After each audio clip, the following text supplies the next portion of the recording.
You're listening to another episode of the Ana Vivo podcast. Thank you for your time.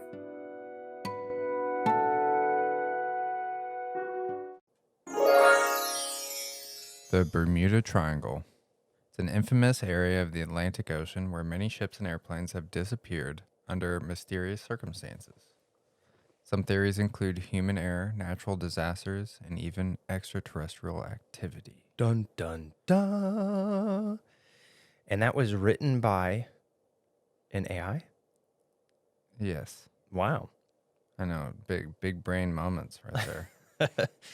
Welcome back to another 20-minute topic, bite-sized topic, the Bermuda Triangle. So, there have been a lot of disappearances there over time, and it's cool to live in this generation now where we have the technology to kind of go back and explain some of this, and now they're associating a lot of it with the release of methane gas on the bottom of the ocean, magnetism, even a hole in the ozone layer that affects some instruments, and what else is other things that may affect it. I mean, just the technology we have today to kind of go back and explore and say, why are we losing all of this?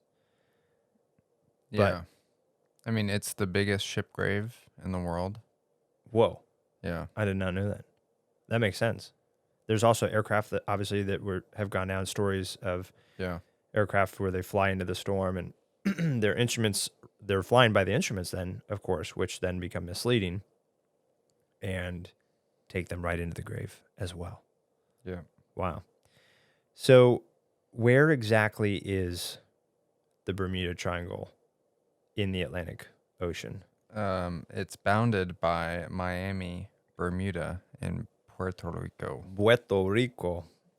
I remember watching a Disney movie. Was it Sword in the Stone?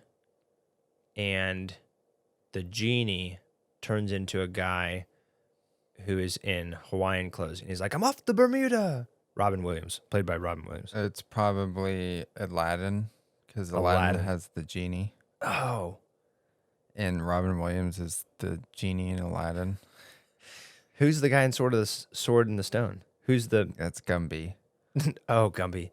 He had the orange horse? Gumby had an orange horse. Yeah. Okay. So not that guy then. The one in Aladdin. Was it Aladdin? No, it was Sword in the Stone.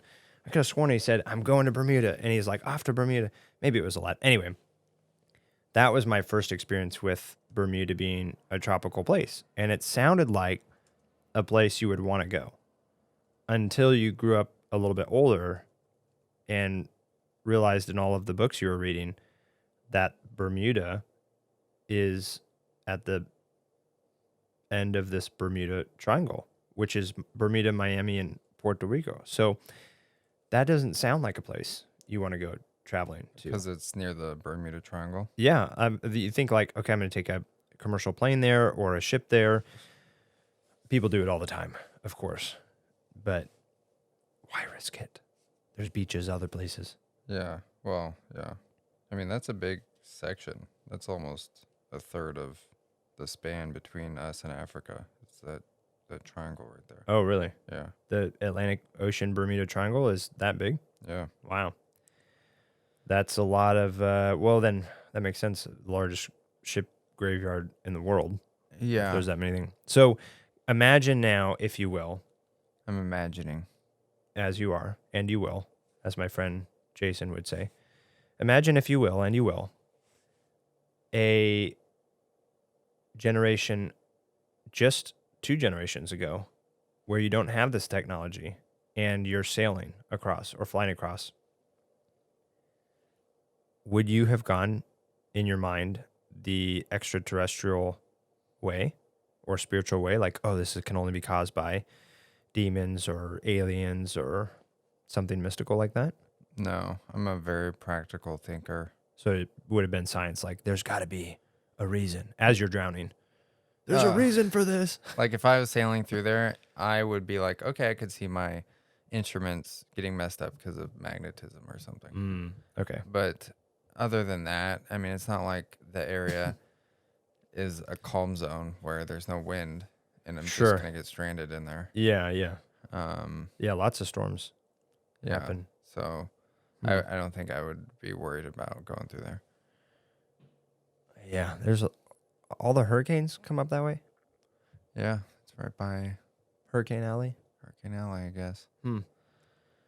Yeah, so planes go down there, trains, and automobiles. Trains. Has a train ever been in the Bermuda Triangle? That would be a first. Yeah, so it's this huge myth thing that's going on, and for decades it's been this, Or generate hundreds of years. hundreds of years. Yeah, I guess. Yeah. Um, But now people attribute it to mostly magnetism and methane. no, they don't attribute it to that at all. Really? So it's When I was the a kid, that was biggest the biggest. ship graveyard Sure. because it's one of the busiest shipping areas in the world. Wait. Wait, no, that's not. No, that's that one. That's the one I want. Okay. So you're telling me that the reason the Bermuda Triangle has so many ships that have sunk there is because there's so many ships that go through there that they just hit each other? Yeah, and because there's coral reefs around a lot of those areas, shallow reefs, and it's just such a busy area that there's just accidents all the time. But I don't there's know. these stories come out of like, oh, this ship disappeared without a trace. Yeah.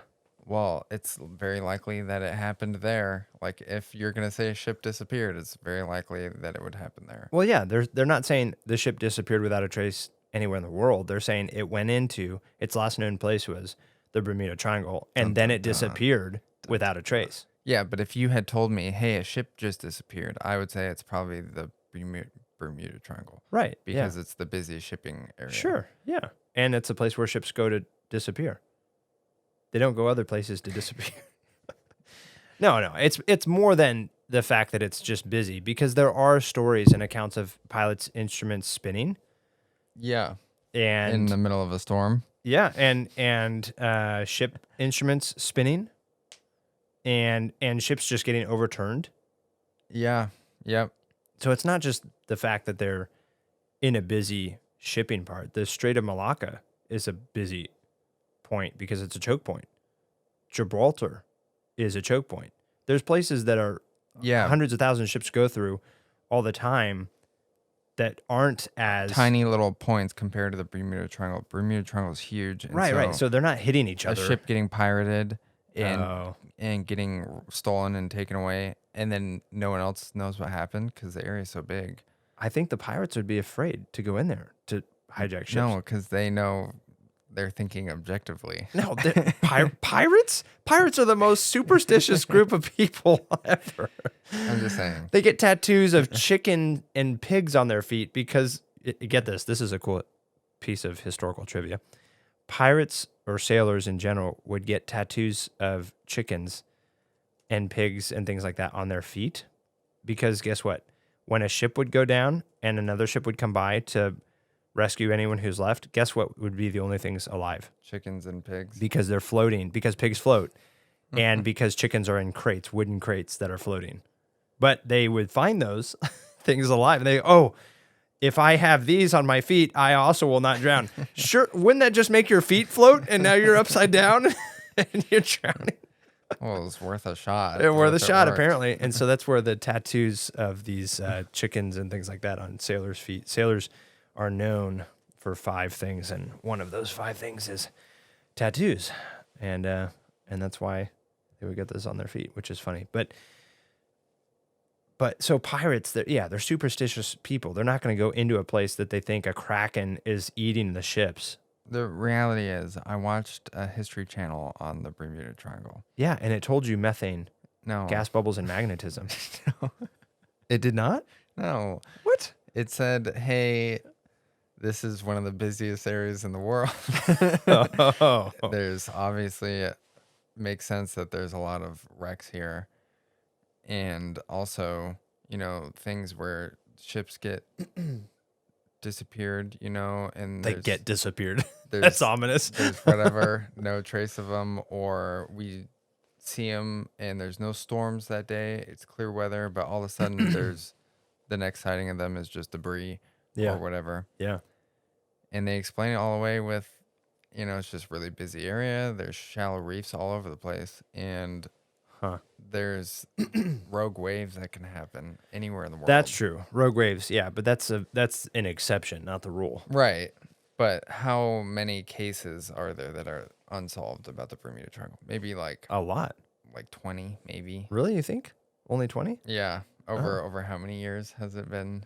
I feel like there's a lot more, but maybe that's my lack of education speaking in the topic. I did not watch a history. I did see something on TV a long time ago, and I could have sworn it was methane gas and magnetism. That was back before we had the internet. Sure. Yeah. That's fair. We know better. It went from superstition and then to like animals, and then to hypothesis, and now we know. Yeah, the whales, bro. Yeah. Now it was a story of these faults in the earth that would release these massive gas bubbles of methane. It would mess And up these the instruments. Well, no, the bubbles themselves were so big. I mean, the size of this house or bigger. And they're coming up, and a ship's going over, and that massive bubble hits it and just flips it immediately. I mean, it comes up and erupts the surface and flips the ship instantly with no sign of no notice, no warning. And then the gas itself releasing would mess up instruments, but then also massive amounts of iron on the sea floor that would disrupt the instruments, and storms that are electric static storms that would brew that would mess up instruments. Yeah, but how does that account for anything before electrical instruments? We didn't have problems That's before that. okay. I mean, they had like the old wooden ships and stuff that would get hit by the methane bubbles, but the instruments. So wouldn't it still be a giant conspiracy back then? Oh Before? yeah. If you look at an old shipping map, you remember how they have these dragons painted on the shipping maps? Like you look at an old sailor or nautical map, right? Random places, they have these like sea dragons painted on there. They have mermaids painted on there. They have all these like they're random places. no, they're not random places. That's where you will go to find the mermaid, or that's where you go to avoid the sea dragon or the kraken or whatever. Some of them were artistic. That's true. There was like artistic versions of maps where they just filled the ocean full of random mythical creatures. So the myth of the Bermuda Triangle dates back to 1964. Wait, what? 1964? No way. It's way older than that. Dude, I saw a Disney movie with Robin Williams or someone from Sword in the Stone going you've been to alive. Bermuda, the Bermuda Triangle. You've been alive all I know. of those years. No, and Walt Disney was before that. He was 1950s, 1955. So he must have known. It's not like his he made Imagineers. it in 1955. No, his Imagineers who made the movie must have known about the Bermuda Triangle before 1964. How? Because he was alive in 1955? No, because that's when he created Disneyland, Disney World. And the Bermuda Triangle is part of Disneyland? No, his Imagineers who made the movie Sword in the Stone, who then talked about the Bermuda Triangle with the genie, was all made prior to 1964. I'm going to the Bermuda Triangle. They said, I'm going to Bermuda. It's like saying I'm going to Hawaii versus saying I'm going to go out to the point in the water. I don't know about this. Yeah. No, You can't say. No way. No, I'm going because to Bermuda. no, because He knows about the triangle. on the books that I was reading, these were World War II pilots that were crashing in the Bermuda Triangle. Okay. And it wasn't a conspiracy until after 1964. What does that mean? That means, so what, they crashed and You're saying it. people wrote off, You're and saying then later on people came in and said, oh, they crashed over the Bermuda I see Triangle. what you're saying. So you're saying 1964 is when they classified it as this is a phenomenon that's happening. We've lost so many things up to this point. Not There's got to be they, something some going on. Stupid journalist was like, "Whoa, I could make some articles about this bad boy." So I see what you're saying. Okay, so obviously there's been things happening much earlier in this weird part of the world. But That water has existed prior to 1964. and weird things have disappeared. Weird things have happened. Weird things happen everywhere. A conglomerate of weird things have happened. It's a huge area. in this unique spot. It's like saying, take a picture of it. That's half of the United States, how big this area is. Okay, great. So lots of weird things happen over half of the United States. Yeah, but why? I know. That's crazy. It's unknown. And so you're just saying somebody in 1964 decided that there was... They wrote a catchy article about it. Okay. And it caught on, and then it started taking off. Yeah. Okay. Yeah. Okay. I can see that this has been... Yeah. And so what about the methane? There's literally everything I'm looking at. It doesn't say anything about the methane. So Or I the think, magnetism? I think it says stuff about like polar magnetization or whatever. Could be different than. No, there's definitely about methane. But the reality is we shoot rockets from that area. So I don't think. You mean Cape Canaveral Yeah. is in the Bermuda Triangle? I mean, you're shooting it. You're going to hit the triangle. Was the triangle just water deep? Yeah, no, the Bermuda Triangle, specifically the ocean part of it, not land. So your magnets don't get affected above the water.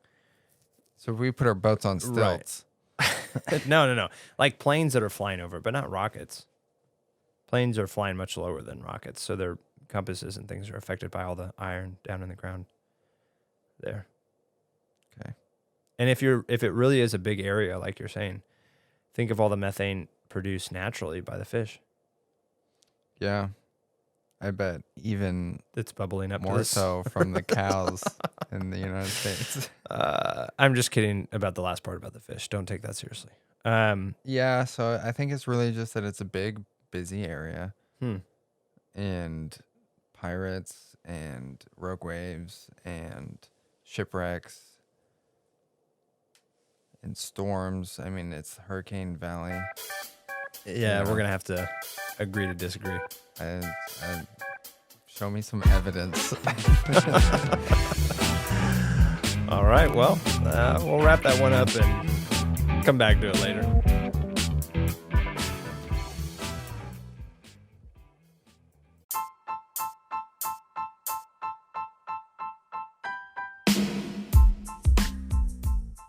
Thank you for listening to another episode of the Ana Vivo podcast. We welcome your feedback and ideas. You can learn more about us by simply Googling the word Ana Vivo.